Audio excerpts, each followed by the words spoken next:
Vuracağım. Yox. Allah geçişlərə deyəsən. Gediş ağzını deyərdi.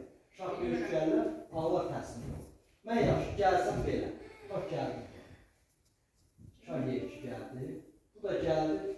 Bura. Ayo. Şah C3. Şah C2. C2. Şah C2. Bəli. Şah C2. Ben double bastım. Mən onu alçı gəlmirəm. Mən şah B3-ə bir sinə görürəm. Mənim məqsədim nə idi? Məqsədim buradan gəlib çıxmaqdır. Mən buraya bir sinə gəlmədim belə. O gəlsəm, o bağlamaya saxlamaq lazım. Bu reytinginkidir. Nə? Reyting. Reyting məsələdir. O başqa da, o piyada Sən sonu. deyilsən reyting. O piyada sonu. Şah C2. Minecraft'ta reyting. Mən şah C2. Şah C2 gəlsə, şah C2 gəlir. Əgər gəlməsə, top gəlsə bura, yenə gəlir. Yenə gəlir. Əgər bu piyadanı saxlamaq istəsə, baxın, bu piyadanı saxlamaq istəsə, onda mən... Döyüşdü. Yox, bunu deyiş gəlir, bunu keçir. Məcburdur bunu buyuruyor.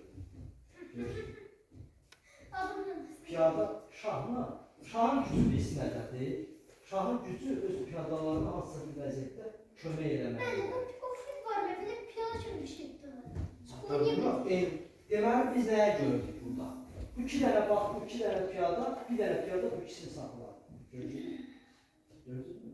Bu bir piyada her zaman sevdi. Burada yeri gələndə bu fil sonluqlarında, müxtəlif rəngli fil sonluqlarında bacardıqca çalışmaq lazımdır ki, En pis piyada ben kraftlı en pis.